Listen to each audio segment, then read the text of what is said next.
le lancement. On est sur le plateau de Regard Croisé. On va évoquer ce soir le Niger avec le rejet d'une motion de censure contre le gouvernement. Nous parlerons également du Soudan où les manifestations font de nouvelles victimes. Et puis on évoquera deux sujets sur le Togo dans le cadre des municipales. On verra le taux de participation qui joue un peu au yo-yo. Et puis l'attente des résultats après le scrutin du 30 juin. On en parle ce soir avec David Djagbavi. Bonsoir David. Bonsoir Samuel et bonsoir aux confrères. Marc Aboflan, bonsoir. Bonsoir Samuel, bonsoir à tous les téléspectateurs. Et Thierry Afanoukoé, bonsoir. Bonsoir Samuel et bonsoir à tous.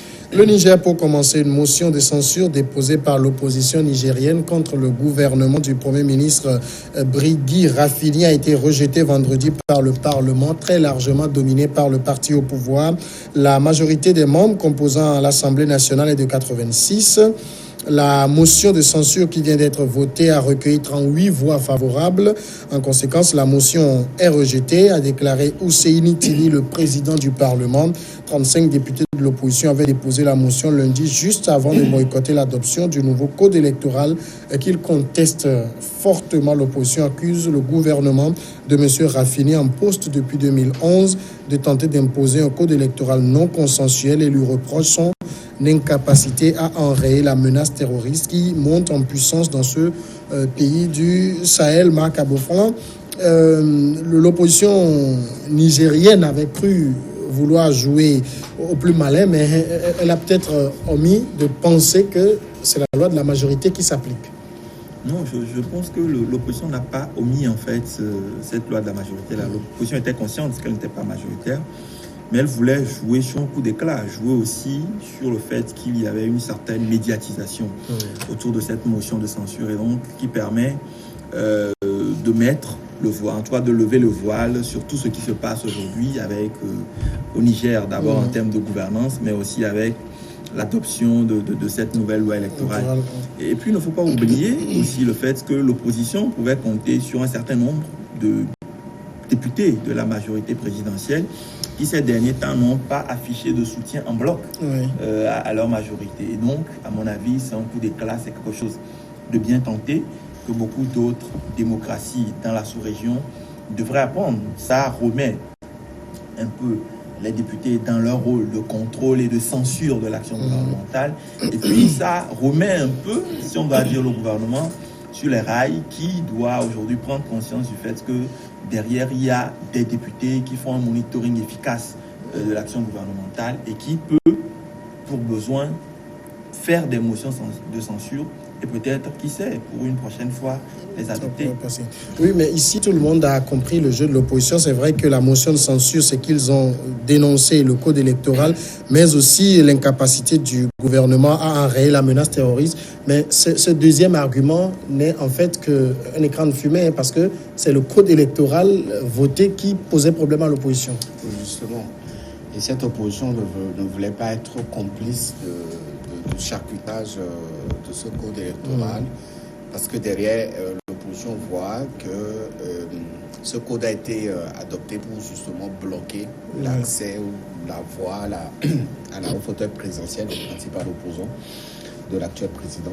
Et donc, l'opposition nigérienne a d'abord dénoncé le code électoral dès les premières heures de son adoption. Et très vite, cette opposition s'est formée en bloc pour justement s'opposer à ce code électoral. Et l'idée derrière, c'est de faire comprendre aux Nigériens qu'en aucun cas, l'opposition nigérienne ne voudrait pas être complice, raison pour laquelle cette démarche législative a été enclenchée. Et sachant pertinemment qu'au moment du vote, ils ne passeront pas, ils ont quand même essayé. Ils ont essayé parce qu'ils sont en parfait désaccord avec ce code électoral qui divise un peu la classe politique nigérienne, parce que quelque part on a l'impression, ils ont l'impression que le code vise beaucoup plus un candidat ou un potentiel candidat qui risquerait de faire ombrage à l'actuel président ou à son remplaçant aux élections de 2021.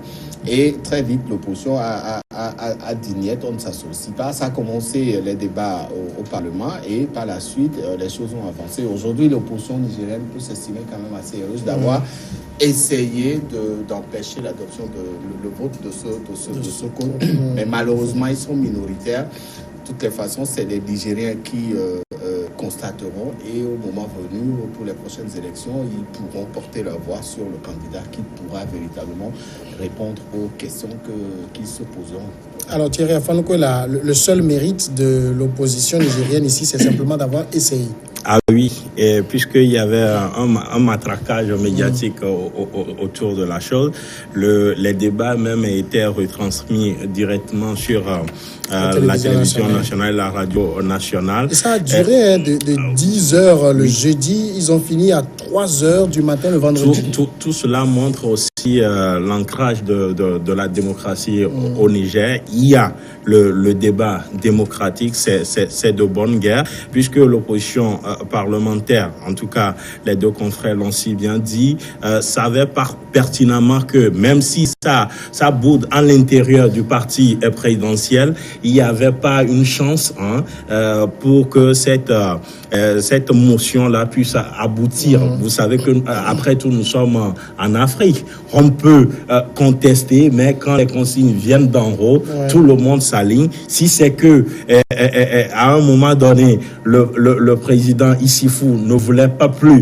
de son premier ministre, je vois que ça a plus de chances d'aboutir. Concernant le second aspect, l'aspect terrorisme, aujourd'hui, il n'y a pas plus que hier, il y a encore des attentats, un attentat plutôt, voilà, dans le pays, alors qu'au même moment, le pays se prépare à accueillir un sommet de l'Union africaine. Donc, je crois que sur ce point-là, ils ont parfaitement raison. Le dispositif militaire au Niger est défaillant. Si les Américains et les Français ne viennent pas en appui à l'armée nigérienne, c'est une armée désœuvrée face aux actes des terroristes. Donc aujourd'hui, tout est fait pour baliser la voie aux défunts de Issifou, puisque certainement il aura un défunt pour le remplacer. Les élections, c'est dans 2 ans, 2021. Donc, il s'est engagé à ne plus se représenter, d'abord à ne plus toucher la Constitution et se représenter. Donc, une fois qu'ils ont botté en touche cette motion de censure-là et que le code est passé en l'état, donc je crois que le candidat potentiel Amadou est écarté de la cause, puisque aujourd'hui il n'est pas au pays, il est, je crois, en France depuis qu'il a été libéré. Donc voilà, et tout est fin prêt pour que le président Issifou et son camp puissent continuer et continuer par gouverner le pays. Alors Marc Abouflan, quand on dit que l'opposition a tenté plus un coup médiatique qu'un coup politique, c'est dû au fait surtout qu'elle se savait minoritaire, ça ne passerait pas. Mais est-ce qu'en amont, vous pensez que cette opposition a pris les mesures d'approcher un certain nombre de députés de la majorité pour leur dire le bien fondé de cette motion-là? Non, je ne sais pas les couloirs qu'ont fait les députés nigériens, en tout cas ceux de l'opposition, pour espérer faire passer donc cette motion de censure. Mais tout le monde était au courant, y compris les porteurs de cette motion, que dans un pays comme le Niger, qui n'est pas vraiment une démocratie, qui est une démocratie en construction, ce serait difficile pour un gouvernement aussi bien ancré que celui de Mamadou Issifou de subir une motion de censure. Maintenant,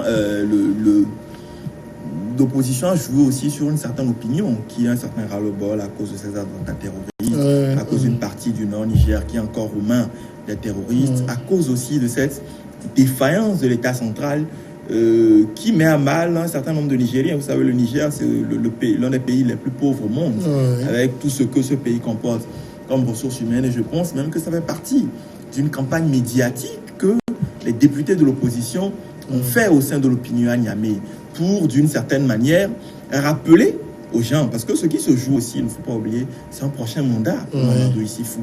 Et pour rappeler à l'opinion que quoi qu'on dise, il faut rester dans une certaine logique, c'est d'empêcher vaille que vaille. C'est-à-dire, même s'il arrivait que cette loi électorale est adoptée, d'empêcher un nouveau mandat au président Mamadou Issoufou. Maintenant, il ne faut pas oublier l'histoire politique récente du Niger avec l'ancien président de l'Assemblée Amadou, qui a toujours une partie de l'opposition et surtout qui contrôle Niamey, quoi qu'on dise. Et donc, c'est une bataille avant tout d'opinion qu'une bataille politique. Maintenant, vous savez, dans le camp de Mamadou Issoufou, il y a des gens qui estiment d'une certaine manière que, quoi qu'on dise, ils sont tout aussi aptes à gouverner le Niger dans les prochaines années.